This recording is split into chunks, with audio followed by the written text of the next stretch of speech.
मुख्यमंत्री डॉक्टर मोहन यादव इंदौर में बीजेपी के कार्यक्रम में शामिल हुए। डॉक्टर भीमराव अंबेडकर सम्मान अभियान में वह शामिल हुए। इसके साथ ही भाजपा की राष्ट्रीय उपाध्यक्ष और राजस्थान की पूर्व मुख्यमंत्री वसुंधरा राजे भी उनके साथ में इंदौर आई हुई थी। इस कार्यक्रम में वह शामिल हुई कैबिनेट मंत्री कैलाश विजयवर्गीय, तुलसी सिलावट, महापौर पुष्यमित्र भार्गव, विधायक रमेश मंदोला सहित राज्यसभा सांसद कविता पाटीदार और इंदौर संभाग के प्रभारी राघवेंद्र गौतम समेत तमाम जनप्रतिनिधि इस दौरान मौजूद भी रहे। भाजपा की राष्ट्रीय उपाध्यक्ष वसुंधरा राजे सिंधिया ने यहां पर कहा कि कांग्रेस ने बाबा साहेब अंबेडकर को लेकर देश की उपलब्धियों का श्रेय ले लिया है, लेकिन तत्कालीन सरकार ने बाबा साहेब को वह लोकप्रियता और सम्मान नहीं मिल पाया। उनके कार्यों का सही मूल्यांकन नहीं किया गया। पूरी दुनिया में दलितों के अधिकार के लिए जितना कार्य बाबा साहेब ने किया उतना किसी ने अभी तक नहीं किया है। दुर्भाग्यवश उन्हें वह सम्मान नहीं मिल सका जो उन्हें मिलना चाहिए था। ऐसे में हमारी पार्टी ने बाबा साहेब अंबेडकर सम्मान समारोह के रूप में यहाँ पर 10 दिवसीय कार्यक्रम आयोजित करने का निर्णय लिया है। असली पहचान तब होती है जब वह कुछ अलग करता है। जब कुछ व्यक्ति कुछ अलग करके दिखाता है तो सबसे पहले उसी के ऊपर उंगली उठाई जाती है, चाहे वह कितना भी पढ़ा लिखा क्यों ना हो। क्या कुछ कहा वसुंधरा राजे ने, सुनिए। या एक ऐसे लड़के को या लड़की को जिसको अच्छे मार्क्स मिले परंतु यूनिवर्सिटी कॉलेज में नहीं जा पा रही है, ऐसे को हमने आगे किया तो मालूम नहीं कितने सारे अंबेडकर आप लोग पैदा करोगे। अपने आप में कितनी बड़ी चीज है। अपने आप में सोचो, आपने आधा रास्ता तो पूरा कर दिया है, जो छोटा मोटा बचा है उसको भी पूरा करने की कोशिश करें। इस परिवार को अच्छी तरह से जोड़ें और इस परिवार के और लोगों को उड़ान भरने का मौका दें। जिस तरीके से बाबा साहब अम्बेडकर ने हम सबको ज्ञान दिया था, उसी तरीके से आप भी उन लोगों का साथ दें।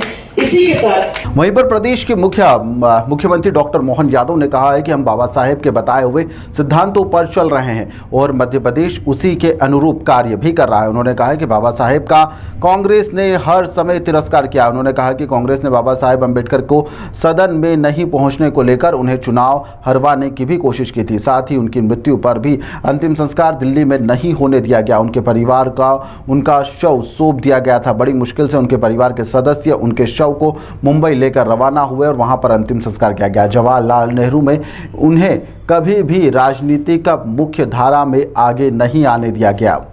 जिस बात को लेकर बाबा साहब ने अपने जीवन की यात्रा 1927 में प्रारंभ की, अपने पेयजल पर सबका अधिकार हो सकता है, इसको जाति की व्यवस्था से भी जोड़ सकते हैं। उनके जीवन के ऐसे संघर्षों के आधार पर तो नेहरू जी घबरा गए। नेहरू जी अपने पिताजी की विरासत के बलबूते पर बने थे, लेकिन मूल रूप से भारत की जड़ों से नहीं जुड़े थे। इसी के कारण से नेहरू जी के जीवन में सदैव एक पता नहीं उनके प्रति क्या भाव था, और वो दुराभाव इसलिए मैं कह सकता हूँ कि वो दुराभाव के कुछ प्रमाण भी दिखाई देते हैं। नेहरू जी ने कोई उनको मंत्रिमंडल में ला करके एहसान नहीं किया।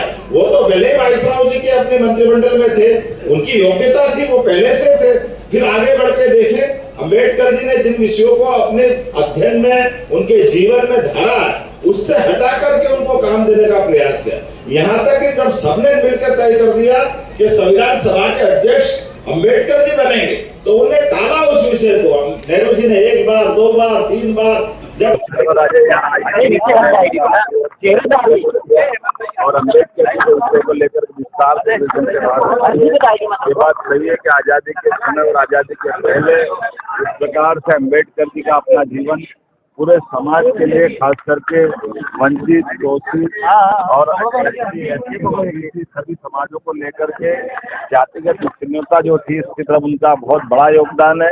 लेकिन ये बात भी सही कि कांग्रेस और कांग्रेस के नेताओं ने सदैव अंबेडकर जी के उस योगदान को नकारने का प्रयास किया। अंबेडकर जी के जीते जी उनको चुनाव ने जीतने दिया, यहाँ तक कि उनका अपना जीवन का इतना उत्कृष्ट समय था कि उनकी योग्यता के हिसाब से उनको मंत्री पद भी नहीं दिया। ऐसी बहुत सारी बातें हम सब जानते हैं। इतिहास के अंदर इतिहास की वो गलती जो कांग्रेस ने की है, अब अंबेडकर जी का नाम लेकर कांग्रेस अगर वोट मांगने निकलती है तो पहले अंबेडकर जी के जीवन के अंदर कांग्रेस ने जो अन्याय किया है, पहले उसकी माफी मांगे, फिर जनता उनको माफ करेगी। जनता सब जानती है, इसलिए कांग्रेस अंबेडकर जी को लेकर कभी कोई भी बात करती है तो सदैव उस बात की हंसी उड़ती है, क्योंकि कांग्रेस का इतिहास इस मामले में जनता के सामने बिल्कुल भी अच्छा नहीं है। मेरी अपनी ओर से भारतीय जनता पार्टी ने आज जो विषय रखा है उसकी बधाई।